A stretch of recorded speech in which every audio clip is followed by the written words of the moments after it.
My name is Ava Mercer, I'm 31. And if you think you know how this ends, stay tuned. What happens when the currency of love is proved to be receipts and boarding passes? They told me the bills were pressing. They spoke of deadlines and dentist visits and that one frantic car repair that always seemed to grow. I believed them because I had believed them before, believed that my wallet could buy me belonging. I transferred $7,300 into Dad's account while whispering, "We'll sort the details later." I pictured snow, white slopes, hot chocolate at dusk, the kind of quiet that knits you back together.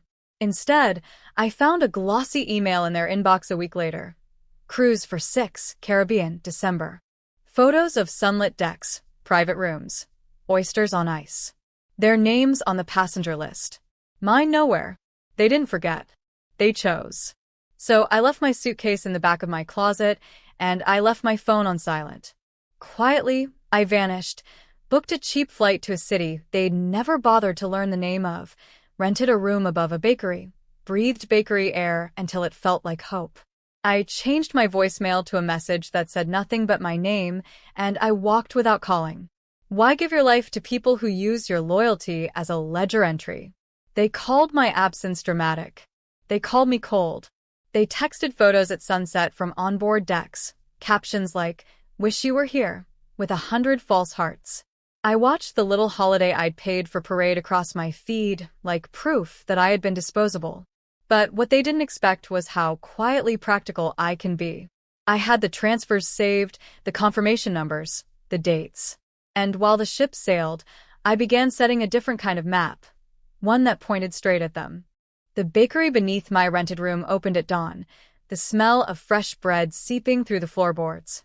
I would sit by the window with a chipped mug of coffee, watching strangers bustle past, and for the first time in years, I felt invisible in the best way.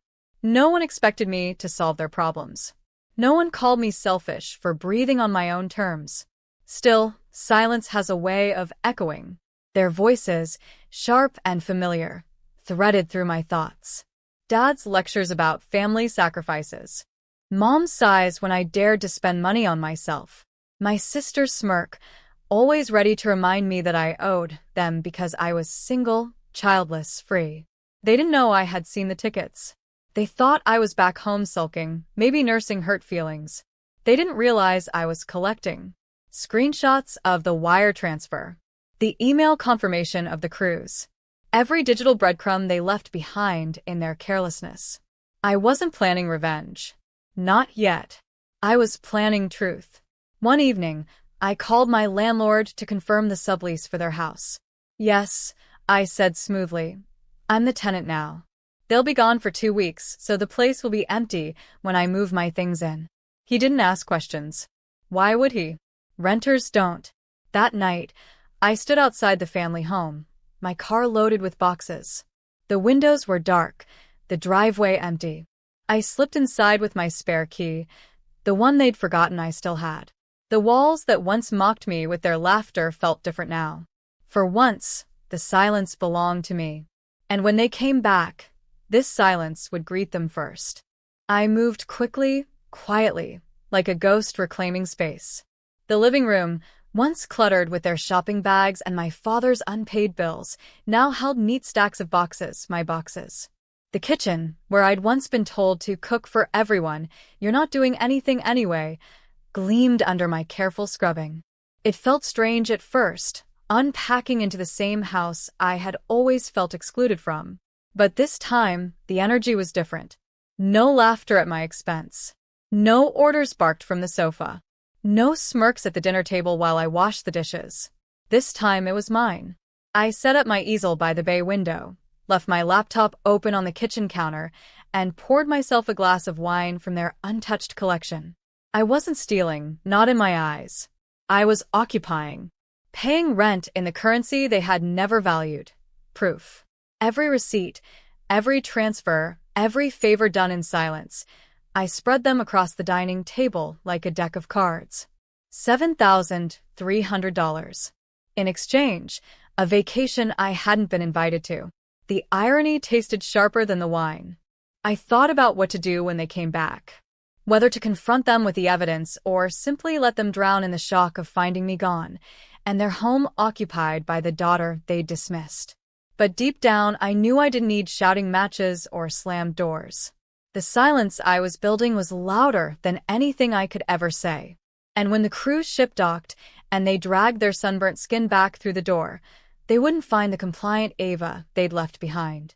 They'd find someone who finally understood the cost of sacrifice, and who had stopped paying. The first few days were surreal. I woke up in my parents' bed, sunlight spilling through curtains I hadn't chosen, in a house that had never felt like mine until now. I brewed coffee, without hearing Dad complain about the brand. I cooked breakfast, without Mom handing me a list of chores. The silence wasn't heavy anymore. It was clean. Everywhere I looked, I saw echoes of their entitlement. Notes pinned to the fridge with my name underlined. Don't forget to transfer the money for utilities. My sister's scattered shopping receipts, all things I had helped cover while she giggled behind my back. I gathered it all, piece by piece, and added it to the pile on the dining table. It wasn't anger anymore, it was documentation. A ledger of how they had treated me.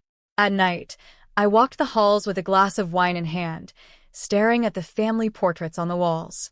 Their eye was shoved to the side in every picture, the afterthought. I took one down, held it in my hands, and whispered, "Not anymore." Instead of putting it back, I left the empty hook. By the end of the week, the house no longer felt borrowed. It felt claimed. My clothes filled the closets. My shoes lined the hallway. My laptop hummed with work emails as I signed documents under my own name, not theirs. They had told me family meant sacrifice. But sacrifice without respect is slavery. And when they came home, they'd see what it looked like when the so-called babysitter SD. The day they were due to return, I prepared. Not with shouting or speeches, but with silence and truth. I laid everything on the dining table in neat rows, printed bank statements of every transfer, copies of utility bills I'd paid, even the confirmation of that $7,300 wire. At the center, I placed the cruise itinerary, their names highlighted, mine absent. It looked less like a family home and more like an evidence room. I didn't write a note. I didn't need to. The papers spoke louder than I ever could. That afternoon, I sat in the living room, calm, sipping tea. Their flight tracker showed on time. Soon, the front door would swing open, luggage wheels scraping across the hardwood. They'd expect hugs, smiles, maybe a dinner waiting for them. Instead, they'd find me. Hours later, headlights cut across the driveway. Car doors slammed. Laughter spilled onto the porch, the laughter of people who believed their world was intact. The key turned. The door opened, and silence met them. They stopped short when they saw me sitting there, the table behind me lined with receipts and proof. My sister's face drained of color first, then Mom's, then Dad's. No one spoke. The only sound was the ticking of the clock above the mantel. Finally, I set my teacup down and said evenly, "Welcome home." Their eyes darted to the table, scanning the evidence, panic flickering like shadows. I didn't raise my voice. I didn't need to, because for the first time, they saw the truth in black and white. And it terrified them. Dad was the first to break the silence. He stepped forward, his voice caught between anger and disbelief. "What is all this, Ava? Why are you going through our private things?" I tilted my head. Private? These are my transfers. My money. My sacrifices. And that, I pointed to the glossy itinerary on the table, is your vacation. Paid for by me. Without me. Mom's lips trembled. "Sweetheart, you don't understand. We needed a break. It wasn't personal." "Not personal?" I laughed softly, shaking my head. "You told me to cancel Aspen because Dad's bills were crushing you. And while I stayed home, you sipped cocktails on a ship I paid for. Tell me again how that's not personal." My sister dropped her purse with a thud, her voice sharp. "So what, Ava? You want us to beg? You think you're better than us just because you make a little money?" "No," I said calmly. "I think I'm done being used." Her mouth snapped shut. The weight of the silence pressed against them, not me. For once, they looked small, 3 people who had built their lives on my shoulders and were now staring at the floor beneath them cracking. I stood slowly, pushing the chair back. You wanted sacrifices. You got them, but not anymore. I walked toward the door, my suitcase already waiting. Their voices rose behind me, frantic, overlapping. Don't you dare walk out. We're family, Ava. Family. But family doesn't laugh while you sit by the trash. Family doesn't buy tickets to paradise and leave you behind. I opened the door, the cool night air rushing in, and stepped outside without looking back. I drove through the night, headlights stretching down empty highways, my phone buzzing nonstop in the cup holder. Calls from Mom. Voicemails from Dad. Texts from my sister, alternating between rage and desperation. You're heartless. We'll pay you back. Come home. We can't do this without you. Every word only confirmed what I already knew. They didn't miss me. They missed what I provided. By morning, I checked into a small cabin near the mountains. It wasn't Aspen, it wasn't luxury, but it was mine. A fireplace crackled, the air smelled like pine, and for the first time, I felt a peace no cruise or family vacation could ever give me. I spread the receipts across the wooden table one last time before sliding them into a folder. Proof of years they couldn't erase. I didn't need revenge anymore. The truth was enough. Back home, they were unraveling. A cousin messaged me. Your parents are panicking. Everyone's asking where you are. They're embarrassed. Embarrassed. That word tasted sweet. For years, I had been the one humiliated, laughed at, sidelined. Now they were the ones explaining empty chairs and unpaid debts. That evening, I lit a candle and wrote in my journal, they taught me family means sacrifice. But real family doesn't demand your soul as the price. I closed the book, staring at the flames dancing in the hearth, and whispered to myself, this time, they can sit at their own table. And I meant it. When they finally stopped calling, I knew the shift had happened. It wasn't acceptance, not really, it was resignation. They had realized the well had run dry. I didn't rush to fill the silence. I savored it. Every morning in that cabin began with the hiss of the kettle, the glow of the fire, the sight of mountains painted in dawn light. I journaled, I painted, I hiked until my lungs burned with cold air. I rebuilt myself in quiet pieces, each one stronger than the last. Meanwhile, word trickled in through cousins and friends. My parents had started dodging questions. My sister's carefully curated life online had cracks now, fewer pictures, shorter captions, strained smiles. People whispered about the daughter who vanished, the one who had always been the responsible one. They wanted to know why I wasn't there anymore.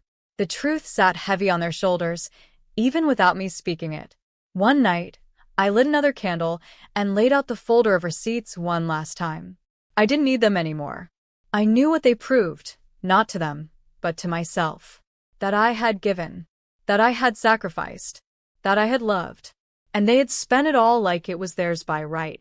So I fed the papers into the fire, watching the flames curl each sheet into ash. The room filled with a faint smell of smoke, but my chest felt lighter with every flicker. I didn't need evidence to carry me forward. I had something stronger, freedom. They would return from their vacation, from their endless cycle of entitlement, and find only absence where I used to be. My silence was their inheritance. My absence was their lesson. I closed my journal with one final line. Family is not who demands your sacrifice. Family is who protects your joy.